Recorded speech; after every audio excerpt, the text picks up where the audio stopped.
Subscribe ചെയ്യണം, bell icon ഓർക്കണം, like എടുക്കണം. ഹായ്, അസ്സലാമു അലൈക്കും. Welcome back to our channel snack time Kerala. അപ്പോൾ ഇന്ന് സ്പൈസി ആയൊരു ഗ്രീൻ പീസ് ഗ്രേവിയാണ് ഉണ്ടാക്കുന്നത്. അപ്പോൾ അതിനാവശ്യ ഇൻഗ്രീഡിയൻസ് എന്തൊക്കെയാണെന്ന് നോക്കാം.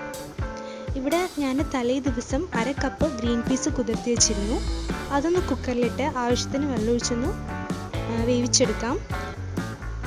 ഇനി മറ്റൊരു പാൻ വെച്ചിട്ട് അതിലേക്ക് 2 ടേബിൾ സ്പൂൺ വെളിച്ചെണ്ണ ഒഴിച്ചു കൊടുത്തിട്ടുണ്ട്.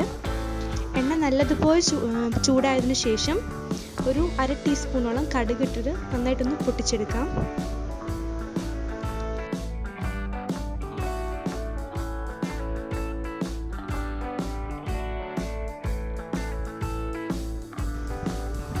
ഇനി ഇതിലേക്ക് 2 മീഡിയം സൈസ് സവാള കട്ട് ചെയ്ത് ഒന്നിട്ട് കൊടുക്കണം.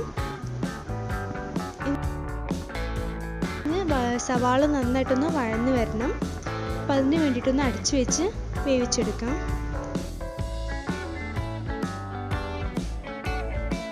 സവാള ഒന്ന് വഴന്ന് വന്നിട്ടുണ്ട്. ഇതിലേക്ക് 1 ടേബിൾ സ്പൂണോളം ഇഞ്ചി വെളുത്തുള്ളി പേസ്റ്റ് ചതച്ചതാണ് അതൊന്ന് ഇട്ട് കൊടുക്കാം. പിന്നെ വേണ്ടത് 3 പച്ചമുളകാണ്. ഇതിൽ 2 എണ്ണം ഇളയ പച്ചമുളകും ഒന്ന് കുറച്ച് മൂപ്പ് കൂടിയതുമാണ്. നല്ല നാടൻ രീതിയിൽ വീട്ടിലുണ്ടാക്കിയെടുത്ത പച്ചമുളകാണ്. നല്ല എരിവുള്ള പച്ചമുളക് ആയതുകൊണ്ടാണ് 3 എണ്ണം മാത്രം എടുത്തിട്ടുള്ളത്. നിങ്ങളുടെ കയ്യിൽ എരിവില്ലാത്തതാണെങ്കിൽ കുറച്ചുകൂടി ക്വാണ്ടിറ്റി എടുക്കാം. ഇപ്പോൾ സ്പൈസി ഗ്രീൻ പീസ് ഗ്രേവി ആയത് കാരണം കുറച്ച് എരിവ് കൂടിയാലും കുഴപ്പമൊന്നുമില്ല. ഇനി ഒന്ന് അടച്ചു വെച്ച് നന്നായിട്ടൊന്ന് വേവിച്ചെടുക്കാം.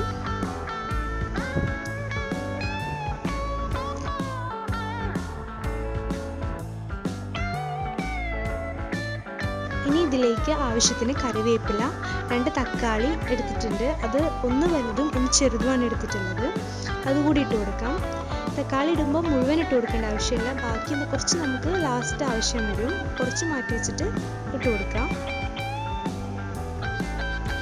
ഇനി നന്നായിട്ടൊന്ന് മിക്സ് ചെയ്തെടുക്കണം. ഇനി ഇതിലേക്ക് വേണ്ടത് കുറച്ച് ക്യാപ്സിക്കം കട്ട് ചെയ്തത് ചേർത്ത് കൊടുക്കാം. എന്നിട്ട് വീണ്ടും നന്നായിട്ടൊന്ന് മിക്സ് ചെയ്തെടുക്കാം. ഇനി നമുക്ക് മസാലപ്പൊടികൾ ചേർത്ത് കൊടുക്കാം.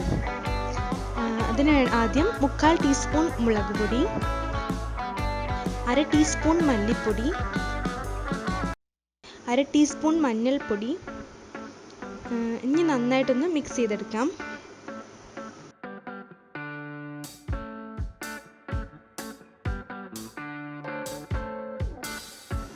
ആ പൊടിയുടെ ഒരു പച്ചമണം മാറുന്നത് വരെ നമുക്ക് നന്നായിട്ടൊന്ന് മിക്സ് ചെയ്തെടുക്കാം.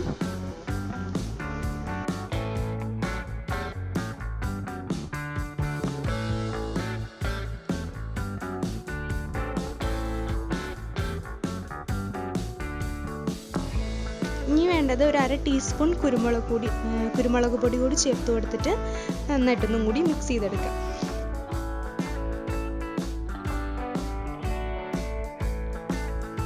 ഇനി ഇതിലേക്ക് നമ്മൾ വേവിച്ച് വെച്ച ഗ്രീൻ പീസ് ചേർത്ത് കൊടുക്കാം. എന്നിട്ട് നന്നായിട്ടൊന്ന് മിക്സ് ചെയ്യാം. അപ്പോൾ ഉപ്പില്ലെങ്കിൽ ഉപ്പ് നോക്കിയിട്ട് ആവശ്യത്തിന് ഉപ്പ് ചേർക്കണം കേട്ടോ.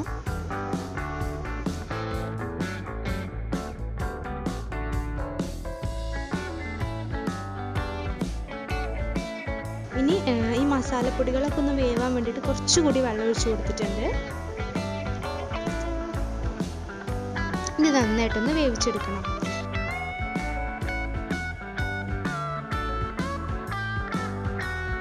അതിന് മുന്നേ നമ്മൾ വീണ്ടും ഇതിലേക്ക് കുറച്ചുകൂടി മസാലപ്പൊടികൾ ചേർക്കുന്നുണ്ട്.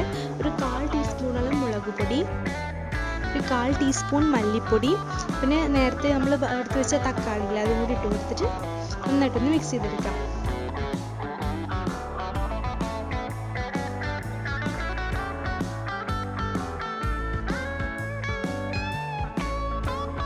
പിന്നെ വേണ്ടത് ഒരു 1/2 ടീസ്പൂണോളം ചിക്കൻ മസാല കൂടി ഇട്ട് കൊടുക്കണം.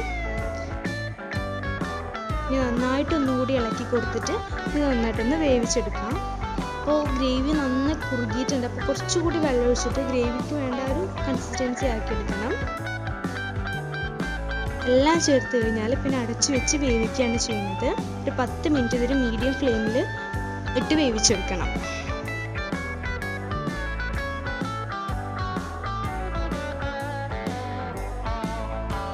അപ്പോൾ ഏകദേശം ഗ്രീൻ പീസൊക്കെ നന്നായിട്ട് വേവായി വന്നിട്ടുണ്ട്. ഇനി ഈ ഫ്ലെയിം ഓഫ് ചെയ്യുന്നതിന് മുമ്പായിട്ട് നമ്മൾ ആ മാഗി ക്യൂബില്ലേ, ചിക്കൻ മാഗി ക്യൂബ് അല്ലെങ്കിൽ ചിക്കൻ സ്റ്റോക്ക് എന്നൊക്കെ പറയും, അത് ഒരു പകുതി ഇട്ട് കൊടുക്കുക. അതൊന്ന് മെൽറ്റായ ശേഷം നമ്മൾ ഫ്ലെയിം ഓഫ് ചെയ്യുന്നത്.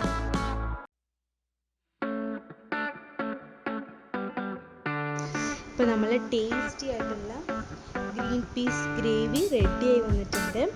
ഇത് ദോശയുടെ ഒപ്പം, ചപ്പാത്തിയുടെ ഒപ്പം, പൂരിയുടെ ഒപ്പം, പിന്നെ എല്ലാത്തിൻ്റെ കൂടെ, അപ്പത്തിൻ്റെ കൂടെ, അപ്പത്തിന് പറ്റിയൊരു നല്ലൊരു കോമ്പിനേഷനാണ്. ചോറിൻ്റെ കൂടെ ആണെങ്കിലും കഴിക്കാം. അപ്പോൾ ഞാനിത് ഉണ്ടാക്കിയത് ദോശയുടെ കൂടെ കഴിക്കാൻ വേണ്ടിയിട്ടാണ്. അപ്പോൾ എല്ലാവരും ഈ ഒരു റെസിപ്പി എന്താണെങ്കിലും ട്രൈ ചെയ്ത് നോക്കുക. എരിവ് ഇഷ്ടമുള്ളവർക്ക് ഒരുപാട് ഇഷ്ടപ്പെടുന്ന നല്ലൊരു ഗ്രേവിയാണ്. അപ്പോൾ ഇഷ്ടമായ ചാനൽ സബ്സ്ക്രൈബ് ചെയ്യുക. നിങ്ങളുടെ ഫ്രണ്ട്സ് ആൻഡ് ഫാമിലിയായിട്ട് ഈ റെസിപ്പി ഒന്ന് ഷെയർ ചെയ്യുക. അപ്പോൾ താങ്ക് യു.